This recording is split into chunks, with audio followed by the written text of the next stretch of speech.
जय माँ इंद्राक्षी, जय अम्बे। इंद्राक्षी धाम में दर्शकों, आप सभी का हम हार्दिक स्वागत करते हैं।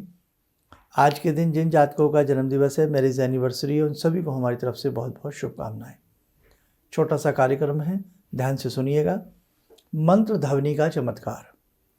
अब बहुत लोग तो तरह तरह के विभिन्न प्रकार के मंत्र संस्कृत में या स्तोत्र कवच आदि घर में पढ़ लेते हैं, लेकिन बहुत लोग ऐसे भी हैं जो संस्कृत नहीं पढ़ पाते और बहुत लोग किसी कारण से हिंदी भी नहीं पढ़ पाते। कुछ लोगों को आई साइड की समस्या है, तो कुछ लोग हिंदी नहीं भी पढ़ पाते हैं। तरह तरह के लोग हैं। तो मन तो उनका बहुत होता है कि हमें भी कुछ करना चाहिए। अब जैसे हमारी ही माता जी थी, वो नमः शिवाय हो गया या और ऐसी चीज़ें पढ़ लेती थी, लेकिन वो बाकी और बहुत सारी चीज़ें नहीं पढ़ पाती थी। तो ऐसे बहुत लोग हैं। तो कहने का मतलब, अगर जैसे आपने देखा हो आजकल छोटे छोटे इंस्ट्रूमेंट आ रहे हैं जिसमें गायत्री मंत्र चलता रहता है, किसी में शिव मंत्र चलता रहता है, किसी में कोई चालीसा चलती रहती है, तो क्या ये मंत्र ध्वनि घर के लिए शुभ होती है? बहुत लोग ऐसे हैं, भले ही आप कितने भी पढ़े लिखे हों, लेकिन फिर भी किसी के डोरबेल में कहीं ना कहीं इस प्रकार की ध्वनियाँ चलती रहती है। तो आज इसके ऊपर हम एक छोटी सी चीज़ें आपको बताने वाले हैं, ध्यान से सुनिएगा। आपको कहीं ना कहीं उससे लाभ अवश्य प्राप्त होगा। आइए पहले आज का पंचांग देखें।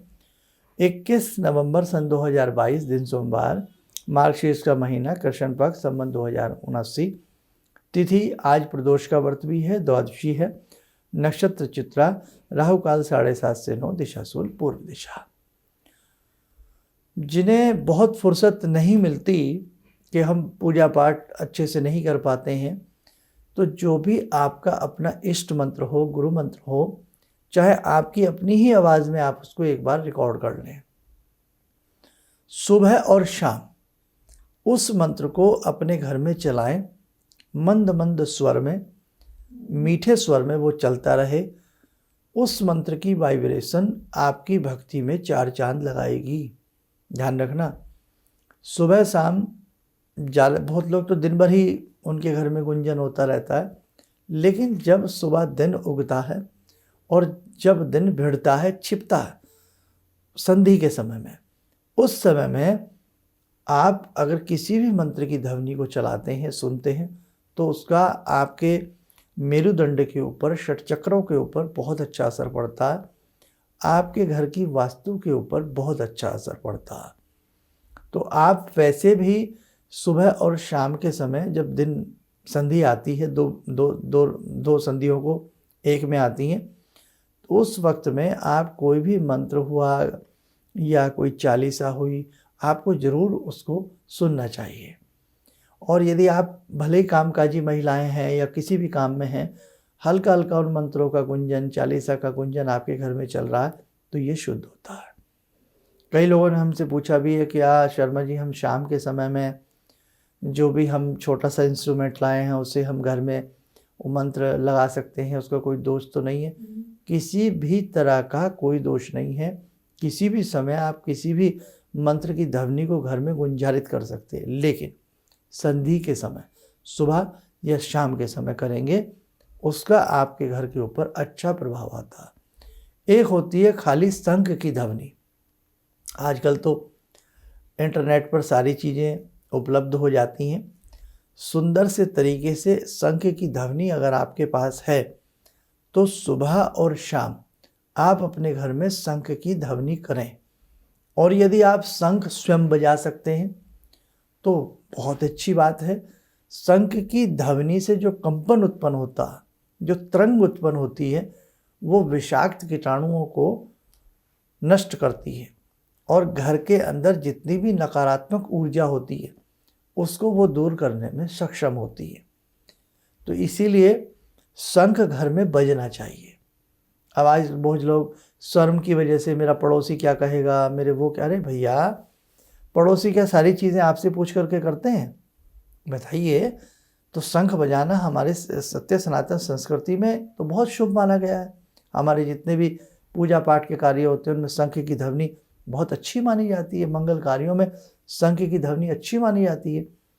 और वैसे भी जिन्हें शंख बजाने की अच्छी प्रैक्टिस होती है, एस्थमा उनका सही रहता है, लंग्स उनके मजबूत रहते हैं, कंठ विकार उनके दूर होते हैं। आयुर्वेद के हिसाब से भी कंठ उसको शंख को बजाना अच्छा माना गया है। तो शंख की ध्वनि और रेडीमेड तरीके से उत्पन्न की गई जो आपके टेप रिकॉर्ड ये जो कुछ भी होते हैं इंस्ट्रूमेंट छोटे मोटे, उनके हिसाब से भी जो ध्वनि उत्पन्न होती है वो भी घर की ओरा में 4 चांद लगाती है। इसलिए एक ज़रूर ऐसा मौका निकालें, अपने घर में अपने बच्चों से किसी से भी ऐसा इंस्ट्रूमेंट मंगावें। आजकल तो बाज़ार में आप घूमने जाएंगे तो उनसे कहें भाई गायत्री मंत्र का दे दीजिए, 40 का दे दीजिए, 100-200 रुपये तक भी बड़े सस्ते सस्ते मिल जाते हैं। घर में लगाइए और आप जिस देवता के प्रति, देवी के प्रति जहाँ भी, या कोई गुरु मंत्र है तो उनके स्तोत्र हैं तो वो आप करिए। जैसे आपने शिव मंत्र में दीक्षा ली है तो शिव महिमन स्तोत्र है, शिव तांडव स्तोत्र है, बहुत सारी चीज़ें हैं भगवान शिव से जुड़ी हुई। आपने इंद्राक्षी की दीक्षा ली है, दुर्गा माता की मतलब, तो भगवती से जुड़े हुए अनेकों अनेकों स्तोत्र हैं, चाहे उसमें नर्मदा स्तोत्र है, सरस्वती माँ का कोई स्तोत्र है, भगवती काली का कोई स्तोत्र है, लक्ष्मी माता का कोई स्तोत्र है, क्योंकि देवी के अनेकों रूप जरूर हैं लेकिन भगवती एक ही हैं, अनेकों रूप में भगवती विराजती हैं। तो ध्वनि का रहस्य बहुत प्राचीन है, बहुत अच्छे तरीके से कार्य करता है। और घर में यदि हर बात पर क्लेश रहता हो, मनमुटाव रहता हो, तो आपको अवश्य रूप से अपने घर में इस प्रकार का ध्वनि, घर में बार बार नज़र लगती हो, टोक लगती हो, काम बिगड़ते हो, एक्सीडेंट्स होते हो, तो मृत्युंजय मंत्र सुबह के समय में जरूर चलाना चाहिए। जिस घर में ऊपरी बाधा रहती है, गायत्री मंत्र या गायत्री स्तोत्र कवच आदि जरूर चलाने चाहिए, दुर्गा कवच जरूर चलाना चाहिए घर के अंदर, बहुत अच्छा आपको अद्भुत लाभ मिलेगा।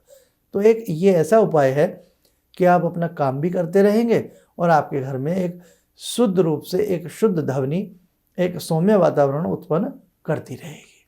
तो बस आज आपको इतना ही समझाना था। आप ये ध्वनि के माध्यम से भी या शंख की ध्वनि के माध्यम से भी अपने घर की ओरा को विकसित कर सकते हैं। आइए, समय हो चला आज की ध्यान साधना में जुड़ने का। भगवान सदाशिव शंभु से।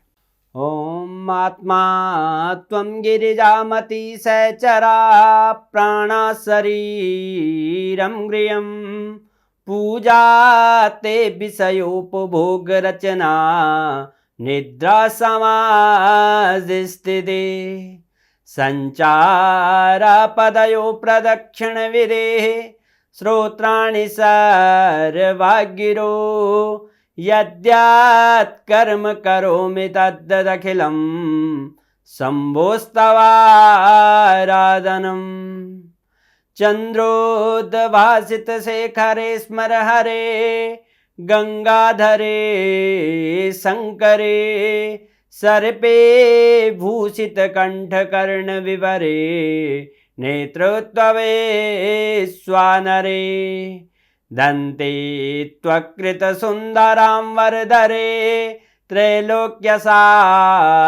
हरे मोक्षार्तिं कुरु चित्तवृत्त्यमचलं मन्येस्तु किं कर्म वे वन्दे देव उमापतिं सुरगुरुं वन्दे जगत्कारणं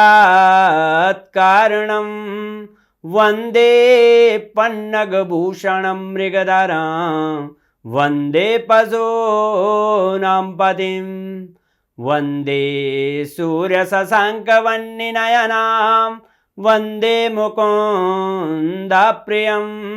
वन्दे भक्तजनश्रयं च वरदां वन्दे शिवं शङ्करम् ओं कर्पूरगौरं करुणावतारं संसारसारं भुजगेन्द्रहारं सदा वसन्तं हृदयारविन्दे भवं भवानी सहितं नमामि भवं भवानी सहितं नमामि। कवच बना लें, ध्यान करें, शिव शंभु का शुभ आशीष हम सबके ऊपर बरस रहा है।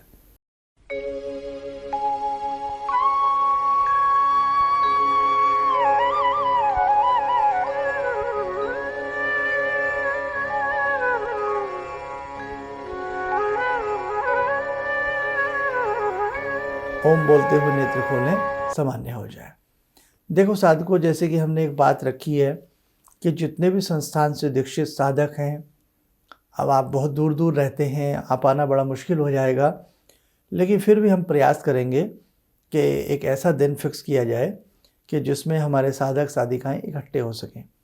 हम प्रयास कर रहे हैं कि 2-4 घंटे का ऐसा कार्यक्रम, एक गेट टुगेदर हो जाए। हम तो आप सबको जानते हैं, सबको देखते हैं रोज़, आपसे भी हम मिल रहे हैं, तो इसलिए वहाँ एक पूजन का भी कार्यक्रम हम रखेंगे और कुछ ना कुछ ईश्वर की कृपा से, भगवती इंद्राक्षी की कृपा से शुभ रहेगा। तो बहुत लंबे समय से जितने भी हमसे दीक्षित हैं, संस्थान से दीक्षित हैं, वो मिलने वाली बात चल रही थी। तो हम प्रयास करेंगे शीघ्र से शीघ्र एक ऐसी डेट निकाल करके बताते हैं जिसमें एक गेट टुगेदर हो जाए, एक छत के नीचे सभी शिष्य इकट्ठा हो सकें और आगे की रूपरेखा हम उनको बता सकें। ठीक है, तो मुझे लगता है बहुत अच्छा रहेगा, सब मिलेंगे, एक दूसरे से सबकी बातें होंगी और कहीं ना कहीं बहुत लोग हैं लंबे समय से मिले भी नहीं हैं, तो इस बहाने सबसे मिलना भी हो जाएगा। चलिए, आप स्वस्थ रहें, सुखी रहें। इन्हीं शुभ आशीर्वाद के साथ, शुभ वाणी के साथ हम अपनी वाणी को विराम देते हैं। जय जय अम्बे। मेरे 2 बच्चे हैं, दोनों का एग्ज़ाम चल रहा था। आपने जो एक मंत्र बताया उनको मैंने बता दिया, जो बेटा तुम नहा करके सुबह सुबह उसके बाद ये मंत्र 11 बार ज़रूर पढ़ लेना, टेस्ट देने जाना। जब उसका पेपर मिला तो उसको बिल्कुल दिमाग में आया नहीं, जो एक भी क्वेश्चन मुझे आता है, लेकिन जब वो लिखने बैठा तो पूरी लिख डाला और इतने अच्छे मार्क्स से 97 पॉइंट से परसेंटेज से पास किया है। किसी भी समस्या के समाधान के लिए मिले प्रसिद्ध हस्तरेखा एवं वास्तु विशेषज्ञ प्रोफेसर धर्मेंद्र शर्मा जी से। नोट: शिविर में भाग लेने हेतु एवं व्यक्तिगत रूप से मिलने के लिए कॉल करने का समय सुबह 10 बजे से शाम 6 बजे तक। हमारे विभिन्न ज्ञानवर्धक कार्यक्रम देखने के लिए आप हमें अभी सब्सक्राइब करें, बेल आइकन को प्रेस करें ताकि आप देख सकें हमारा कार्यक्रम सबसे पहले। और अधिक जानकारी के लिए फेसबुक पेज को लाइक करना न भूलें।